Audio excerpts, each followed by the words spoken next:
pembelajaran pada hari ini kita terlebih dahulu menyerahkan diri di tangan Tuhan yang Maha Kuasa. Jadi kita kelas tolong disiapkan. Berdiri.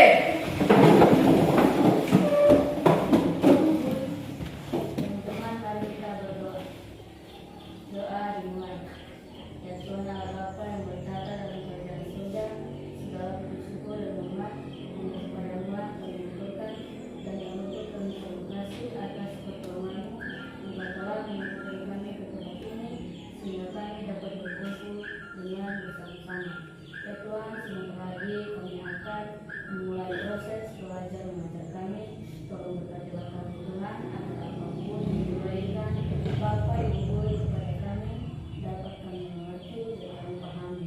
Tuhan, mendengar kami sangat singkat, hanya kepada-Mu lah kami berdoa dan mengucap syukur. Haleluya. Amin.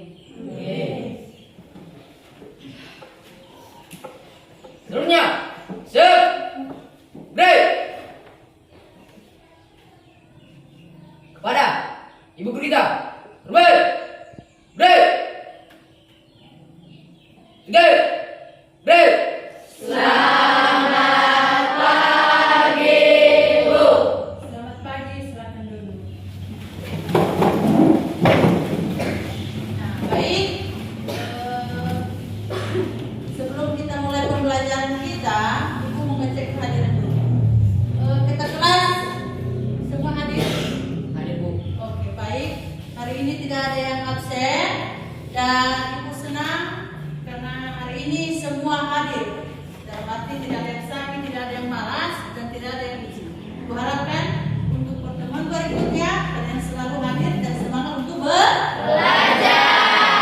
Nah, hari ini kita akan masuk di kada yang baru. Kompetensi yang baru itu adalah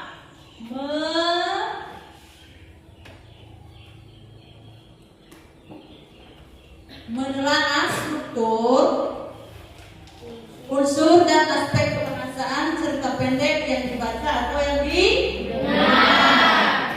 Kemudian merancang pengalaman dan gagasan dalam bentuk cerita pendek dengan memperhatikan struktur, kaidah kebahasaan dan unsur cerita pendek. Nah, pertemuan sebelumnya kita sudah menelaah atau kita sudah mengidentifikasikan unsur atau kebahasaan dalam sebuah cerita pendek. Nah, untuk pertemuan hari ini, setelah kita mengidentifikasikan atau menelaah struktur cerita pendek itu, maka hari ini kita akan merancang kerangka cerita pendek dan menulis cerita pendek. Nah, sebelum kita lanjutkan untuk merancang kerangka pendek, cerita pendek, minggu yang lalu kita sudah membahas apa itu cerpen, kemudian strukturnya seperti apa, unsur-unsurnya, kaidah kebahasaan dalam cerpen itu seperti apa. Jadi sebelum kita lanjutkan, Ibu mau tanya, siapa yang bisa mengulang pembelajaran kita sebelumnya atau minggu yang lalu? Pertama, apa itu cerpen? Ada? Anak kami Kristi, silakan. Cerpen adalah cerita pendek. Nah, cerpen adalah cerita pendek. Ada lagi? Nah, si Marinus. Cerpen adalah suatu karya sastra yang menceritakan pengalaman seseorang. Nah, cerpen adalah sebuah karya sastra yang menceritakan pengalaman seseorang. Ada lagi? Silakan Fitra. Cerpen adalah sebuah karya pendek yang ditulis oleh seseorang tentang kisah hidupnya atau oleh orang lain. Nah, baik, tepuk tangan buat kawan yang kita menjawab. Nah, selain cerpen, kita sudah belajar tentang ciri-ciri cerpen yang kemarin. Nah, ciri-ciri cerpen itu ada yang bisa mengulang? Silakan, Desti. Ciri-ciri cerpen yaitu bersifat fiktif atau karangan dari penulis, 10.000 kata. 3. Dapat dibaca dengan sekali duduk. 4. Diksi yang masuk akal yang rumit sehingga implementasinya. 5. Memiliki alur tunggal atau satu cerita jalan. Nah, baik, tepuk tangan buat kombinasi. Ada lagi yang bisa menjawab? Silakan si Handayani. Ciri-ciri cerpen adalah biasanya ditulis berdasarkan peristiwa dalam kehidupan dan memiliki pesan norma yang terkandung. Baik, tepuk tangan. Ada lagi? Nah, selain ciri-ciri cerpen, kemarin kita sudah belajar tentang struktur dalam sebuah cerpen. Ada yang bisa menjawab atau yang bisa menjelaskan ulang apa itu struktur cerpen? Ada? Dimulai dari nomor 1, apa itu kemarin? Orientasi. Yang kedua apa? Komunikasi. Yang ketiga? Resolusi. Yang keempat? Modal. Bagus. Tepuk tangan buat kalian semua. Kemudian unsurnya apa? Kemarin ada unsur intrinsik dan ada unsur ekstrinsik. Yang intrinsik kemarin itu dari dalam. Berarti unsur cerpen dalam cerpen tersebut. Kalau unsur ekstrinsik itu adalah unsur yang dari luar. Kalau unsur intrinsiknya dimulai dari yang nomor 1 apa? Tema. Tema. Nomor 2 alur. 3 kata. 4 tokoh dan penuh. Yang berikutnya apa? Amanat. Yang berikutnya apa lagi? Tadi ada sudut pandang. Nah, selain itu, di situ ada unsur kebahasaan. Unsur kebahasaan dalam sebuah cerita pendek. Apa itu unsur bahasa? Ada yang bisa menjawab? Unsur bahasa cerita pendek, kaidah kebahasaan, ada? Frida, silakan. Nak. Kaidah kebahasaan cerpen menggunakan sudut pandang pencerita menjadi orang pertama. Oke, tepuk tangan buat kawan. Ada lagi? Oke, cerita. Kalimat berbahasa cerpen adalah menggunakan kalimat langsung. Menggunakan kalimat langsung. Ada lagi? Maria. Kaidah kebahasaan cerpen adalah menggunakan kata benda khusus. Menggunakan kata benda khusus. Ada lagi? Yang terakhir menggunakan majas. Sekali lagi tadi kaidah kebahasaannya 1 apa? Menggunakan sudut pandang. Kemudian menggunakan kata benda khusus. Yang ketiga apa lagi? Menggunakan kalimat langsung. Dan yang keempat menggunakan majas. Nah, baik, tepuk tangan dulu buat kalian semua. Jadi ini ibu sengaja mengulang pembelajaran sebelumnya bertujuan supaya, atau ibu sudah tahu berarti pembelajaran yang minggu lalu itu adalah berhasil. Berarti pas ibu menjelaskan kalian sudah mengerti, memberikan hati dan pikiran. Nah, kemudian tadi ibu jelaskan bahwa pertemuan hari ini kita akan menulis atau merancang atau menyusun kerangka cerita pendek.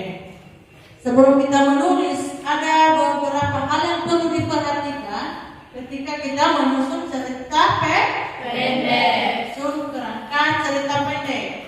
Ada yang tahu apa yang perlu kita perhatikan ketika kita menyusun kerangka cerita pendek? Ada? Oke, silakan Bu. Langkah-langkah penyusunan cerpen yaitu 1. Menetapkan sasaran pembaca. 2. Tentukan tokoh-tokoh cerita. 3. Tentukan konflik. 4. Tentukan penyelesaian. 5. Tentukan judul. Oke, baik, tepuk tangan buat kawanmu. Jadi, itu adalah hal-hal yang perlu diperhatikan ketika kita menyusun kerangka cerita pendek. Nah, sebelum kita bagi kelompok, Ibu mau menayangkan untuk kamu video pembelajaran terkait tentang bagaimana menyusun kerangka cerita pendek sehingga nanti ketika kamu menulis cerita pendek itu kamu pedomani video tersebut. Nah, sekarang kita lihat bersama-sama.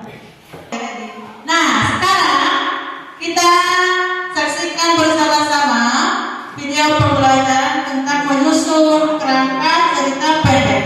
Selamat menyaksikan.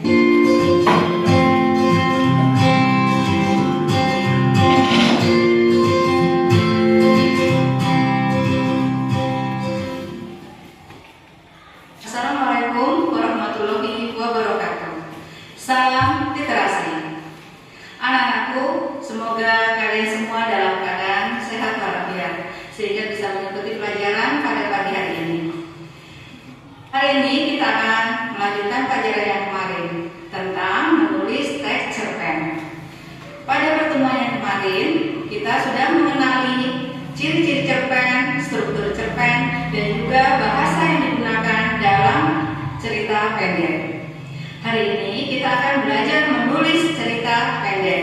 Namun sebelum kita menulis cerita pendek, kita lebih dahulu menyusun kerangka cerita pendek.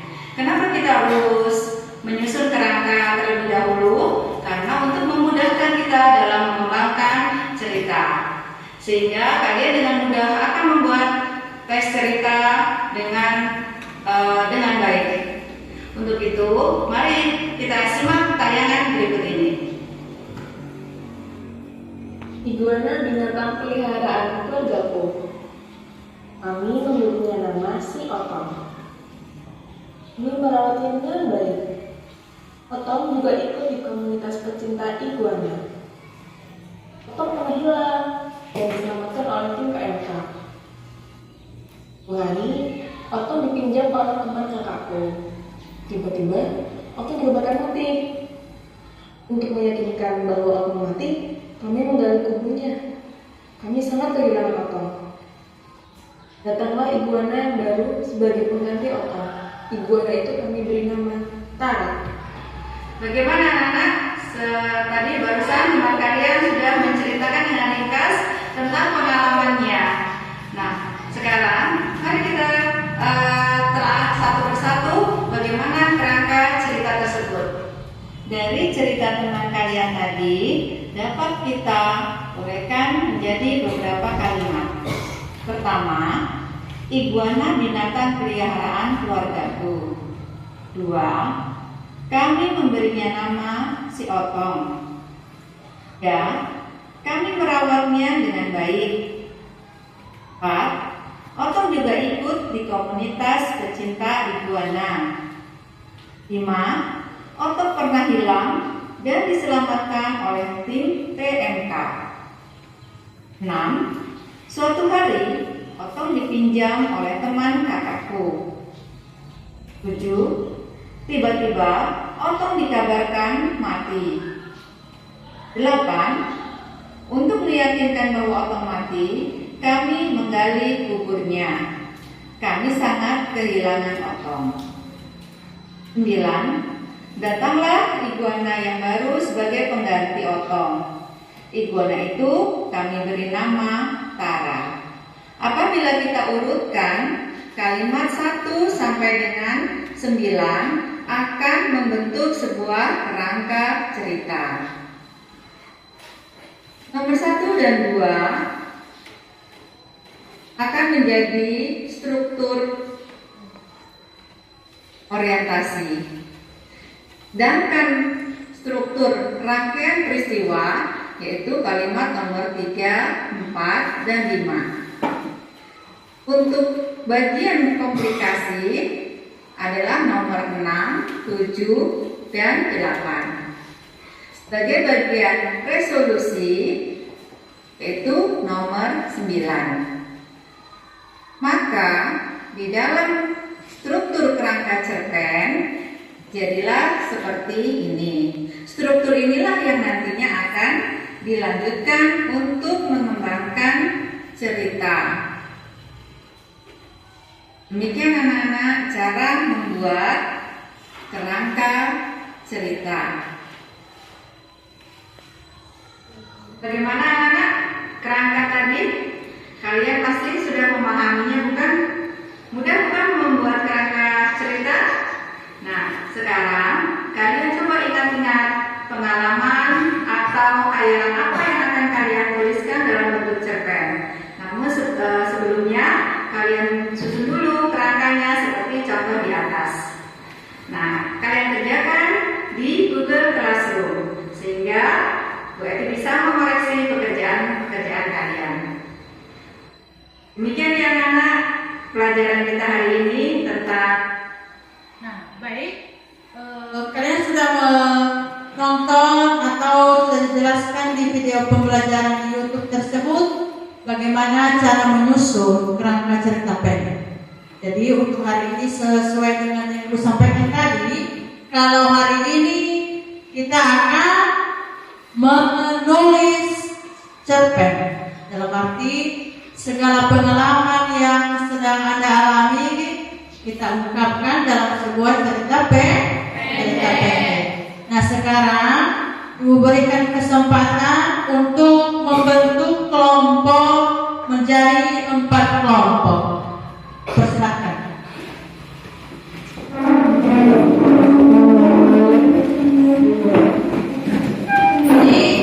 Ini adalah kelompok 1, kelompok 2, kelompok 3 dan kelompok 4.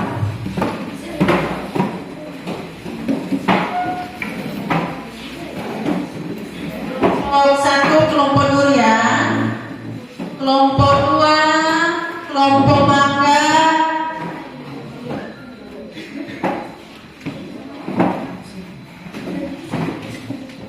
kalau di kelompok 1 ketuanya adalah Maria, kelompok 2 itu adalah Jason, kelompok 3 itu namanya kelompok jeruk, dan ketua kelompoknya adalah Elwando. Kalau kelompok 4 kelompok Amel dan ketua kelompoknya adalah Nesti.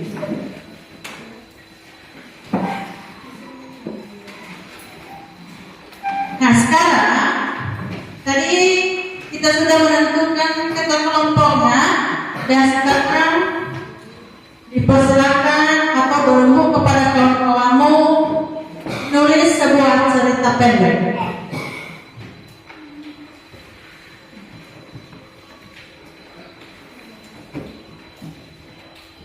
Bisa ditulis itu ini, setelah itu nanti kamu cetak itu yang kertas ini, kemudian baru nanti kamu tuliskan di LKPD.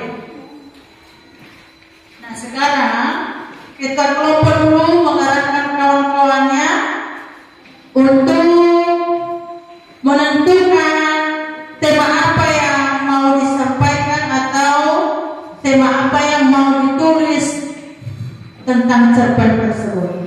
Kemudian setelah itu nanti kalian menyusun kerangkanya baru menjadi sebuah teks cerpen.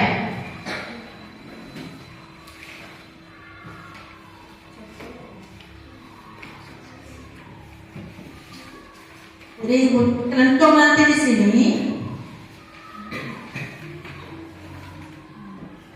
mana kelompok dulu?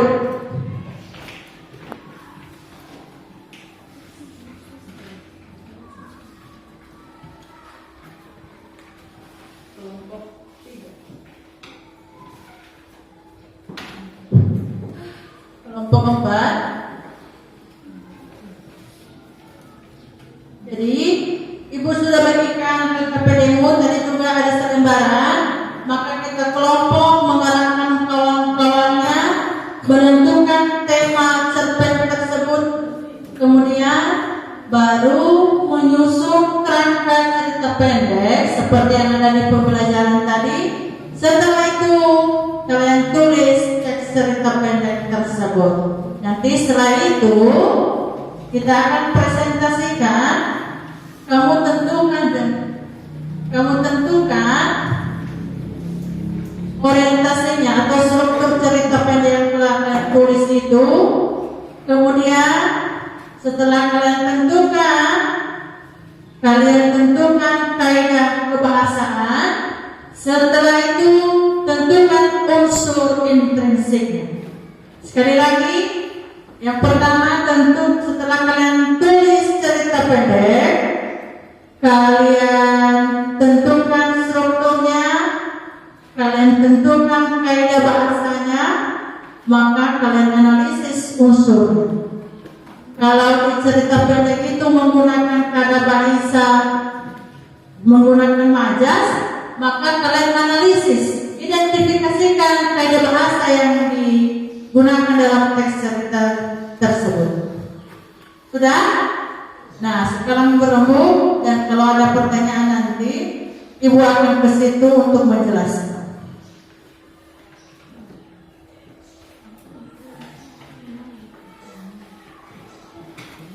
Silakan berembuk. Dibuat pada jalur. Kalau seperti itu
bukan seperti yang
sekali lagi untuk kita kelompok, silakan arahkan kelompokmu atau berikan pemahaman kepada kawan-kawanmu tentang kerja kita pada hari ini, yaitu menulis cerita pendek.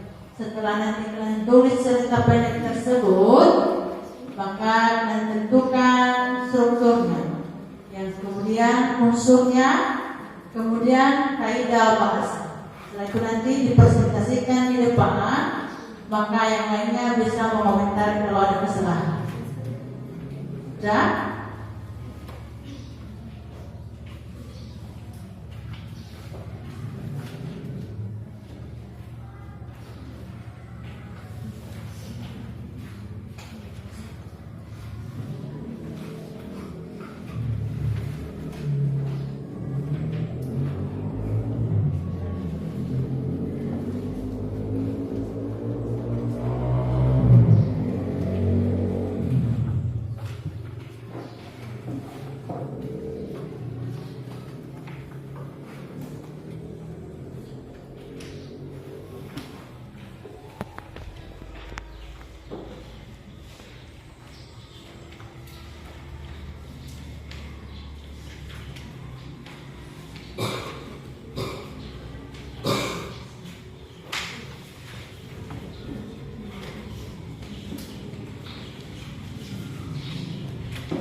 Ya, bagus.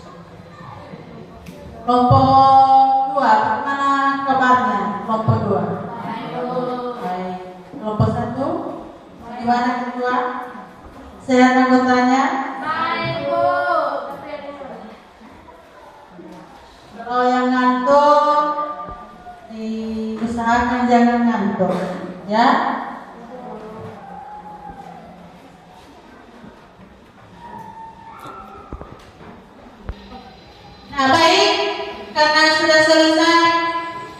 menulis teks cerita pendeknya, Ibu sudah coba cek dari kelompok 1, kelompok 2, kelompok 3 dan kelompok 4 sudah selesai.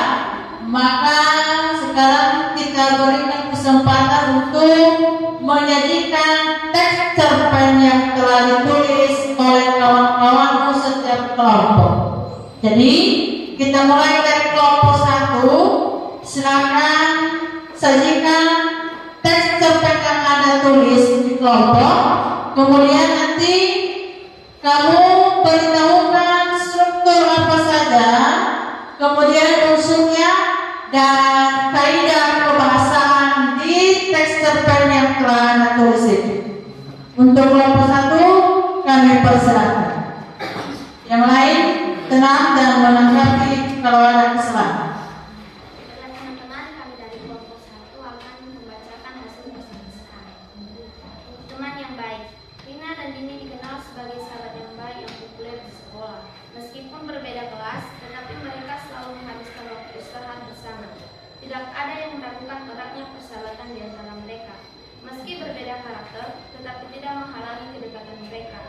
Rina merupakan seorang siswi pendiam yang tidak akan populer jika tidak bersama Dini. Sedangkan Dini cenderung seperti orang pembual yang hobi memamerkan barang-barang milik Rina. Suatu hari pada sebuah acara pengundian hadiah, Rina terpilih menjadi salah satu pemenang. Ia datang bersama Dini. Di sana para pemenang diperbolehkan untuk memilih sendiri hadiah berupa voucher belanja dengan berbagai nominal. Dari 5 pemenang terpilih, Rina mendapat giliran keempat untuk mengambil hadiah. Berpakaian musuh, Rina memilih pemenang yang mengambil hadiah setelahnya, yaitu seorang ibu berpakaian musuh dan keempat anaknya yang masih kecil. Ia kemudian melihat voucher yang tersisa. Melihat nominal pada voucher yang tertinggal 2 pilihan, ia memilih voucher belanja dengan nominal paling rendah, kemudian berbalik dan tersenyum pada ibu dan keempat anaknya. Hal ini membuat Dini terkejut dan menganggapnya bodoh. Dini kemudian mencoba menguji Rina dengan uang yang dia bawa. Ia meminta Rina untuk mengambil salah satu uang yang dia sodorkan. Sedikit bingung, Rina mengambil uang dengan nominal paling rendah. Keesokan harinya, Dini bercerita kepada teman-temannya tentang kebodohan Rina. Untuk membuktikannya, Dini memanggil Rina ke hadapan teman-teman sekelasnya. "Hai Rin, aku ada uang nganggur nih. Kamu pilih yang mana? Aku kasih buat kamu." Dini menyodorkan uang sejumlah 10.000 dan 20.000 kepada Rina. Rina pun mengambil uang 10.000 dari sini. Dini dan teman-temannya tertawa dan mengatakan bahwa Rina bodoh. Peristiwa ini tidak hanya terjadi 1 atau 2 kali. Beberapa teman Dini juga ikut-ikutan melakukan hal itu. Rina tetap diam, dipermalukan seperti itu, dan setiap kali dipaksa untuk memilih, ia selalu bersikap tenang dan memilih uang dengan nominal yang paling rendah. Ia juga ikut tertawa kepada orang-orang yang menertawakannya.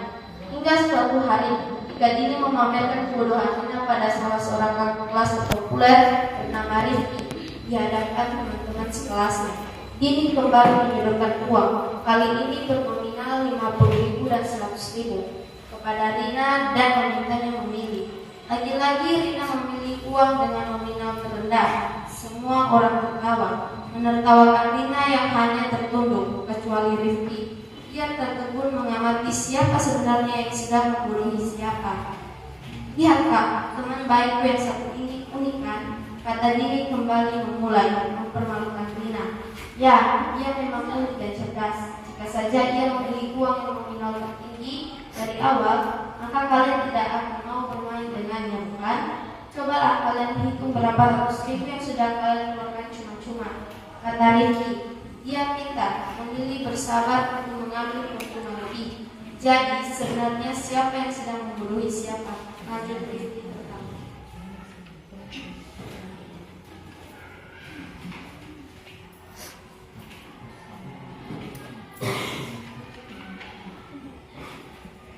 Struktur kebahasaan cerpen. Orientasi. Rina dan Dini dikenal sebagai sahabat yang populer di sekolah. Meskipun berbeda kelas, tetapi mereka selalu menghabiskan waktu istirahat bersama.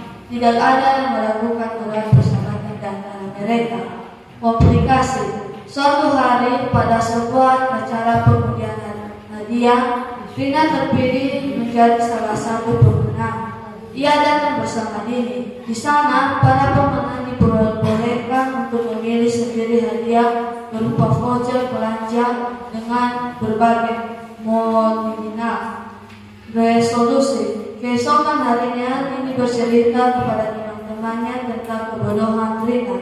Untuk membuktikannya, Dini memanggil Rina ke hadapan teman-teman kelasnya. Hai Rina, aku ada uang ganggur nih. Kamu pilih yang mana?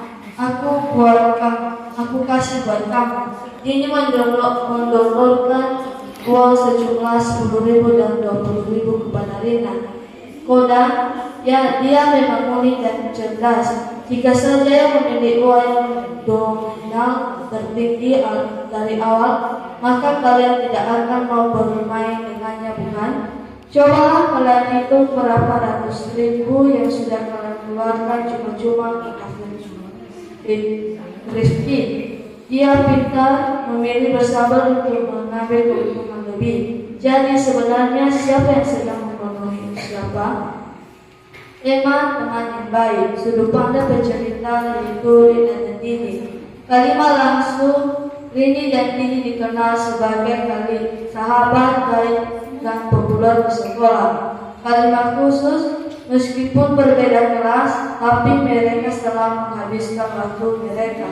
Majas, tidak ada yang meragukan erat persahabatan di antara mereka. Demikianlah hasil diskusi kami dari kelompok 1. Sekian dan terima kasih. Baik, tepuk tangan buat kelompok 1. Jadi cerita cerpen yang ditulis oleh kelompok 1 itu tentang persahabatan. Tentang persahabatan dan kaidah kebahasaan. Mereka menggunakan kalimat langsung dan menggunakan majas. Sekarang kita tampilkan untuk kelompok 2. Pada kelompok 2 dipersilakan dan disampaikan oleh ketua yang paling ganteng sedunia. Tepuk tangan buat kelompok 2.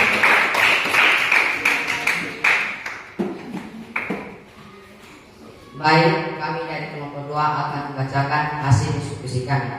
Judul, bilang dulu sebelum pinjam. Di suatu sekolah ada anak bernama Arkan. Arkan adalah anak kelas TK besar dan sering membuat guru marah. Karena sering membuat guru marah, Arkan sering dipanggil tetapi tidak dimarahi. Arkan sering minta maaf atas kesalahannya. Dia juga sering membuat teman menangis. Arkan selalu begitu dan tidak pernah kapok. Beberapa barang juga diambil oleh Arkan. Arkan juga terkenal sering kabur-kaburan. Pada suatu hari saat pulang sekolah, Arkan belum dijemput oleh ibunya. Kalau belum dijemput, maka belum boleh pulang. Tetapi Arkan sering berlari dan bersembunyi. Arkan menghindari guru dan selalu berkeliling halaman sekolah yang luas. Seperti biasanya, Bu Guru mencari Arkan ke setiap ruangan, namun Arkan tidak ditemukan.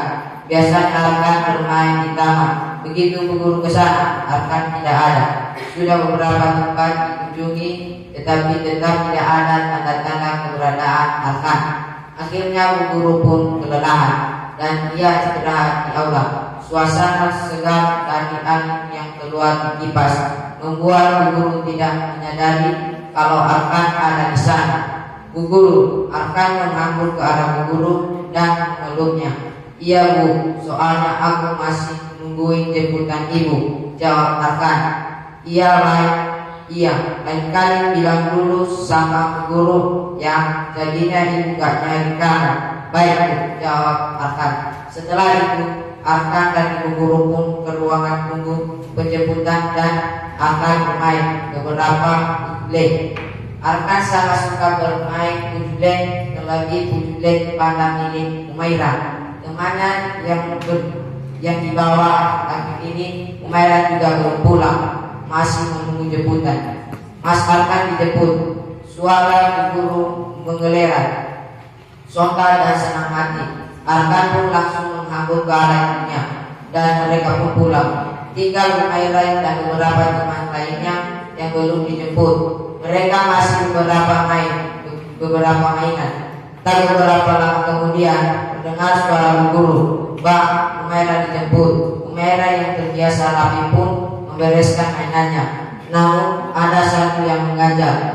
Umairah mulai mondar-mandir ke sana kemari. Lalu tak lama kemudian ia mewek. Tangisannya pun pecah, membuat heboh seisi ruangan. "Pandar Dede gak ada," ucap Umairah sambil menangis. "Pandar yang mana?"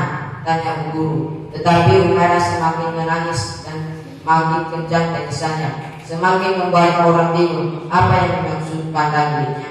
Itu Bu, tadi Umairah membawa pujule pandanya, tapi pujulenya dipinjam sama Arkan, ucap Aurel, salah satu anak yang belum dijemput juga. Bu Guru pun bertanya sama Arkan, pujule yang ditaruh di mana?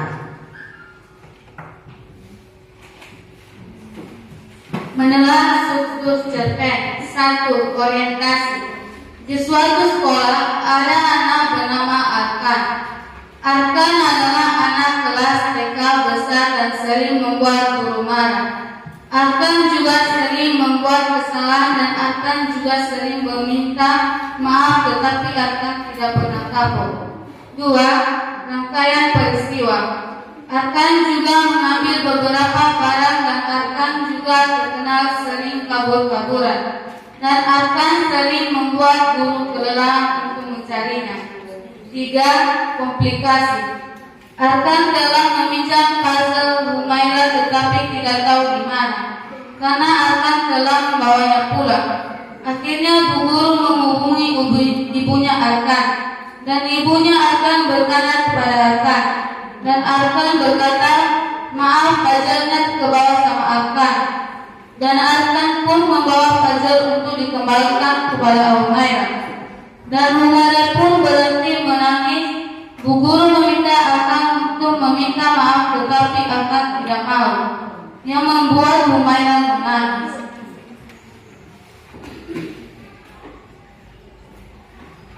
Resolusi. Bu Guru bertanya kepada Arkan, "Arkan, kamu suka apa?" "Mobil." "Oh, kamu punya mobil-mobilan di rumah?"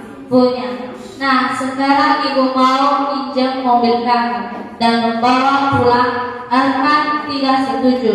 Bu Guru pun menasihati Arkan, membuat Arkan meminta maaf, dan Arkan pun selalu minta izin saat menjabat.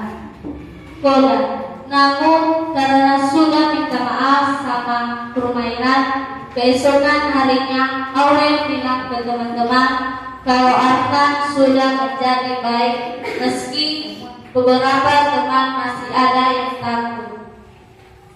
Aurel tetap meyakinkannya supaya mau berteman dengan Arkan. Pada akhirnya semua teman-teman jadi mau berteman dan berhubungan dengan Arkan. Demikian hasil presentasi kami. Kami ucapkan terima kasih. Yahoo. Baik, tepuk tangan buat kelompok 2. Jadi untuk kelompok 2 mereka menulis cerita cerpen tentang pinjam dulu sebelum bilang dulu sebelum pinjam. Jadi untuk kelompok 2 mereka memberitahukan atau amanat yang mereka sampaikan itu kalau meminjam sesuatu atau barang orang lain harus bilang dulu sama pemiliknya. Jadi kaidah bahasa yang mereka gunakan tadi itu adalah menggunakan kalimat langsung dan ada sebagian menggunakan majas. Tepuk tangan sekali buat kelompok 2. Sekarang untuk kelompok 3.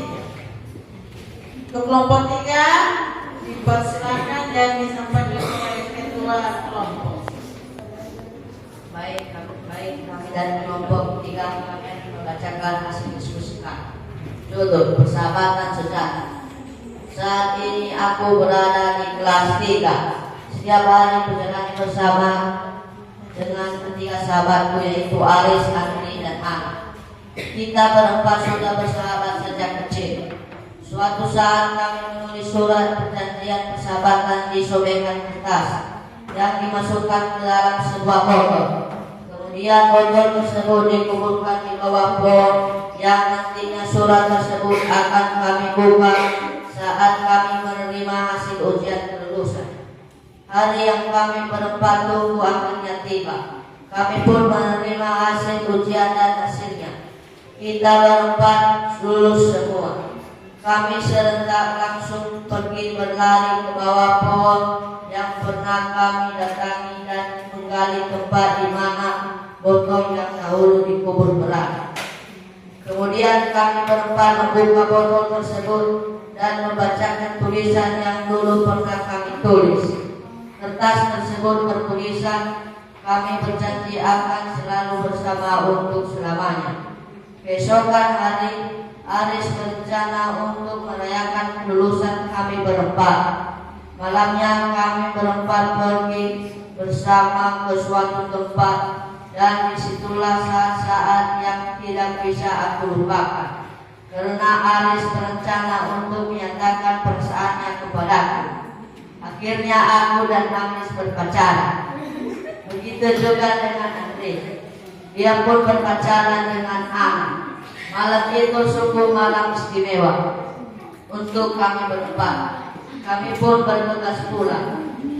Ketika perjalanan pulang, entah mengapa perasaanku tidak enak. Perasaanku gak enak karena ucapku penuh cemas. Udahlah, santai aja, kita gak bakalan kenapa-napa, jawab Andri dengan santai. Tidak lama setelah itu, hal yang dikhawatirkan ini terjadi. Aris, awas, di depan ada cuang, teriak Indi. Mobil yang kami kendarai masuk ke dalam jurang. Aku tak kuasa menahan air mata yang terus mengalir sampai aku tidak sadarkan diri. Perlahan aku buka mataku sedikit demi sedikit, dan aku melihat ibu berada di samping. Perlahan, "Ini kamu sudah sadar, nak?" tanya ibuku. "Ibu, aku di mana? Di mana Ana, Andri, dan Aris?" tanyaku. "Kamu di rumah sakit, nak. Kamu yang sabar ya. Andri dan Aris tidak tertolong di lokasi kecelakaan," jawab ibu sambil menitikkan air mata. Aku terdiam mendengar ucapan ibu dan air mataku menetes. Tangisku tiada henti mendengar pernyataan ibu. "Aris, mengapa kamu tinggalkan aku? Padahal aku sayang banget sama kamu. Aku cinta kamu. Tapi kamu tinggalin aku begitu cepat. Semua pergi tinggalin aku," batinku berkata. Lantas 2 hari berlalu dan aku berkunjung ke makam mereka. Aku berharap kami bisa menghabiskan waktu bersama sampai tua. Tapi sekarang semua itu hanya angan-angan. Aku berjanji akan selalu mengenang kalian.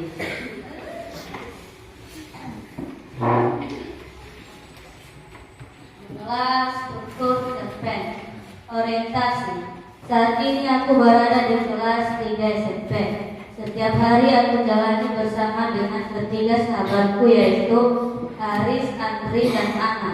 Kita berempat sudah bersahabat sejak kecil. Suatu saat kami menulis surat perjanjian persahabatan di sobekan kertas yang dimasukkan ke dalam sebuah botol. Kemudian botol tersebut dikubur di bawah pohon yang nantinya surat tersebut akan kami buka saat menerima hasil kelulusan. Komplikasi. Ketika perjalanan pulang, entah mengapa perasaanku tidak enak. "Perasaanku gak enak banget ya," ucapanku penuh cemas.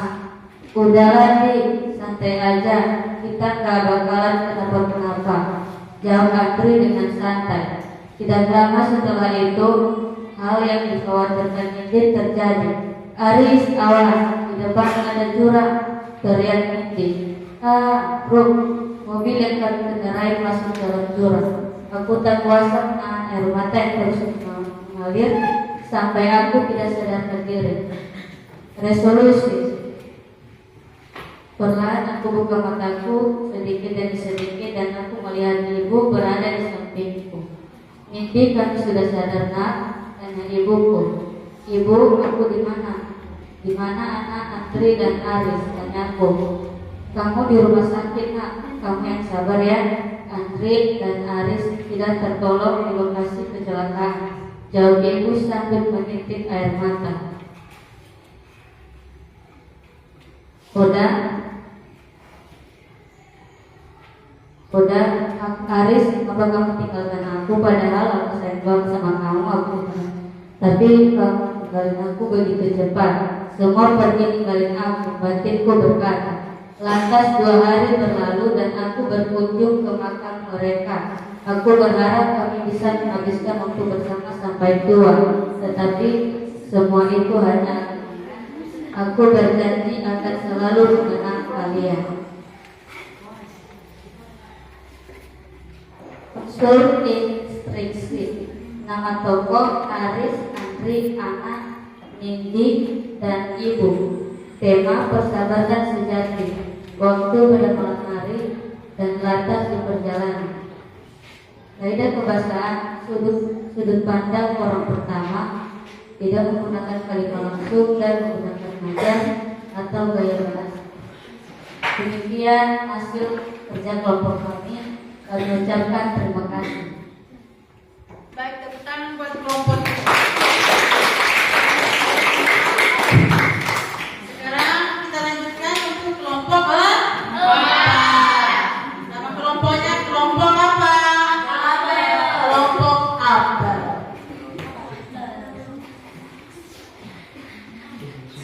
Baik, terima kasih kesempatan yang telah diberikan kepada kami. Kami dari kelompok 4 akan mempresentasikan hasil diskusi kelompok kami, yaitu yang berjudul Jangan lihat dari belakang, lihatlah dari depan. Siang itu, Victor dan Budi duduk di sebuah taman. Tak selang beberapa lama, lewatlah seorang berpakaian wanita dengan rambut panjang dan sepatu yang tinggi. Sontak keduanya melihat ke arah wanita tersebut dan tentunya saja keduanya memiliki niat untuk mengikuti wanita tersebut. Karena penasaran, keduanya pun mengikuti kemana wanita tersebut itu berjalan. Ternyata ia berhenti pada sebuah kafe. Keduanya pun mengikutinya hingga masuk ke dalam. Namun sayangnya tak menemukan wanita yang diikutinya. Mereka pun mencari sehingga ke lantai 2 dalam kafe tersebut. Ternyata memang benar wanita itu yang diikutinya tersebut ada di lantai 2. Namun sayangnya kedua tak memiliki keberanian untuk menegur sang wanita, sehingga mereka hanya mampu mendengarnya dari belakang. Sehingga sangat lama mereka sangat penasaran yang begitu besar. Maka Victor pun memiliki keberanian untuk menyapa sang wanita dari belakang. Victor pun menepuk pundak sang wanita sambil mengatakan, "Hai." Sang wanita pun menoleh ke arah Victor. Sontak Victor pun kaget dengan wajah yang amat sangat menyesal dan malu, sebab wanita yang diikuti bersama Budi bukanlah wanita, namun pria yang menyamar sebagai wanita.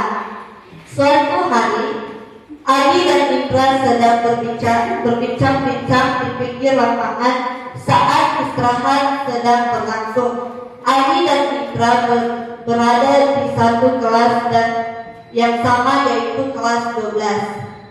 Sudah 1 minggu teman mereka Adi tidak kunjung masuk. Kabarnya Adi sedang sakit dan dirawat. Indra yang merupakan tetangga sebelah rumah Adi pun sering bertanya bagaimana kabar Adi. Adi pun ikut menanyakan kepada Indra.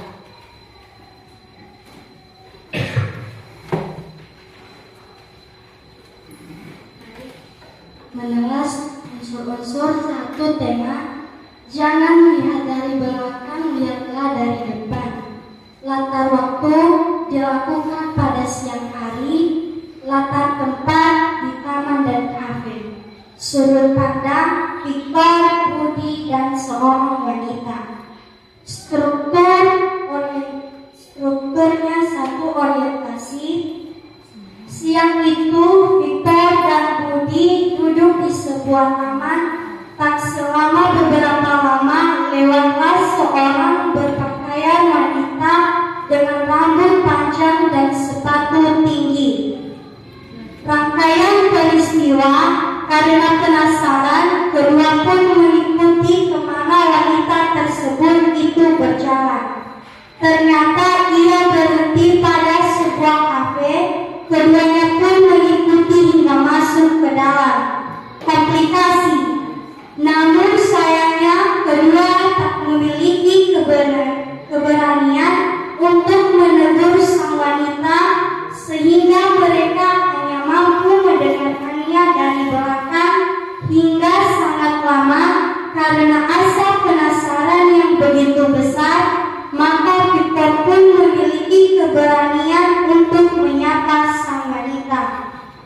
Resolusi. Suatu hari Ali dan Indra sedang berbincang-bincang di pinggir lapangan saat istirahat sedang berlangsung. Ali dan Indra berada di satu kelas yang sama, yaitu kelas 12. Sudah 1 minggu teman mereka Andi tidak kunjung masuk.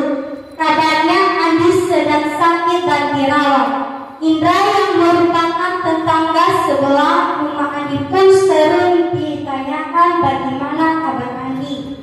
Ali pun ikut menanyakan pada Indra. Dalam kaidah kebangsaan dapat dinyatakan pada kalimat majas dan sudut pandang. Baik teman-teman, demikian hasil presentasi kami dari kelompok 4. Atas perhatiannya saya ucapkan terima kasih. Baik, tepuk tangan buat kelompok 4. Sekali lagi, tepuk tangan buat semua kelompok.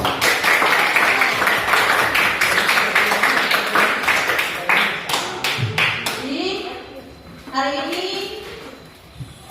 Ibu senang karena semua kelompok aktif dan pembelajaran sebelumnya tentang menelaah struktur sudah berhasil. Dalam arti, buktinya hari ini kita bisa menulis cerita pendek sesuai dengan pengalaman masing-masing. Jadi sebelum kita menyelesaikan atau mengakhiri pembelajaran pada hari ini, yang kita pelajari itu adalah satu, tentang yang pertama itu bahwa cerpen adalah sebuah karya sastra yang menceritakan pengalaman hidup seseorang dan dapat dibaca dengan sekali Kemudian ada ciri-cirinya, bahwa ciri-ciri cerpen itu bersifat fiktif, terdiri dari beberapa ribu kata, dapat dibaca dengan sekali duduk, menggunakan sudut pandang dan yang lain-lainnya. Kemudian kalau strukturnya itu adalah orientasi, komplikasi, resolusi, dan koda. Kalau strukturnya, unsurnya itu ada intrinsik, ada ekstrinsik. Kalau intrinsiknya itu adalah tema, ada alur, ada latar, ada tokoh, sudut pandang, amanah. Kalau kaidah kebahasaan itu, kaidah kebahasaan di cerpen menggunakan kalimat deskripsi atau menggambarkan, bisa menggunakan kalimat langsung, menggunakan kata benda khusus, dan yang terakhir menggunakan majas. Jadi Simpulan dari pertemuan kita ada juga bagaimana menyusun kerangka. Tadi ada kawan-kawanmu yang sudah memberitahukan beberapa hal yang perlu diperhatikan ketika menyusun kerangka cerita pendek. Jadi demikian pembelajaran kita pada hari ini, dan untuk pertemuan berikutnya kita akan belajar tentang menulis laporan percobaan. Jadi dipersiapkan dirinya supaya untuk pembelajaran berikutnya lebih aktif lagi, lebih memahami lagi pembelajaran setiap pertemuan. Jadi Ibu akhiri, dan sebelum kita akhiri pembelajaran, ada satu pesan untuk Ibu: jaga kesehatan, tetap belajar di rumah dan membantu orang tua. Demikian